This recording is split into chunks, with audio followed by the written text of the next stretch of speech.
फकीर आदमी है, झोला लेके चल पड़ेंगे जी। लेकिन पूरी दुनिया में आपने ऐसा कोई फकीर देखा है जो 1,40,000 का चश्मा लगाता हो, खुद घूमते हैं 12 करोड़ की मर्सिडीज में, मतलब भिक्षा मांगकर यहाँ पर फॉरेन टूर भी कर लिए और डिजिटल कैमरा भी खरीद लिया डिजिटल कैमरा के रिलीज होने से पहले। और नरेंद्र मोदी अपने आप को गरीब ही नहीं, बहुत गरीब परिवार का बताते हैं। मित्रों, मैं बचपन में रेल के डिब्बे में चाय बेचता था। वाह, क्या फकीरी है। वो भगवान है हमारे, हम उनकी पूजा करते हैं। मोदी जी भारत के भगवान का वरदान बन के आए हैं। भगवान ने ही मनुष्य के रूप में नरेंद्र मोदी जी के रूप में अवतार लिया। हमारे माननीय प्रधानमंत्री जो खुद भगवान स्वरूप है।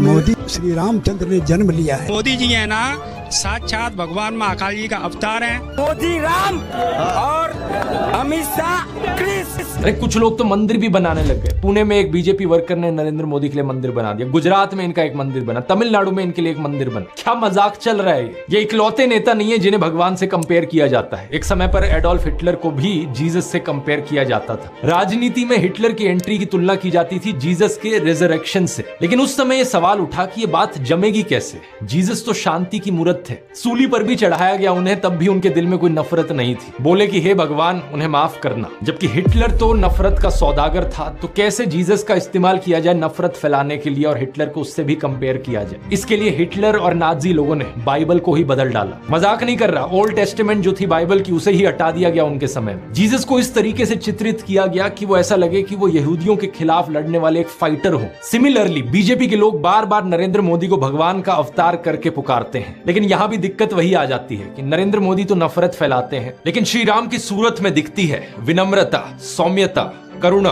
राजा रवि वर्मा की इस आइकॉनिक पेंटिंग को देखिए, राम दरबार, जो कि हमारे देश के करोड़ों घरों में लगी हुई है। इस प्रॉब्लम का समाधान ढूंढने के लिए इनके लोगों ने राम की सूरत बदलनी शुरू कर दी। पिछले कुछ सालों में आपने देखा होगा ये एंग्री हनुमान और एंग्री राम की आइकॉनोग्राफी गाड़ियों के पीछे इसे लगाया जाता है, ये दर्शाने के लिए कि ये है असली में भगवान राम। चरित्र ही बदल दो भगवान का। रामायण में मुसलमानों का कोई जिक्र नहीं है, लेकिन इन लोगों ने रामायण को भी तोड़ मरोड़ दिया अपने नफरत खोर एजेंडा के लिए। 2016 में एक बीजेपी एमपी ने कहा कि मुसलमान तो रावण के डिसेंडेंट्स हैं। व्हाट्सएप माफिया वालों ने हमारे हिंदू स्क्रिप्चर्स में एक झूठा कोट इंसर्ट कर दिया, धर्म हिंसा तथैवच।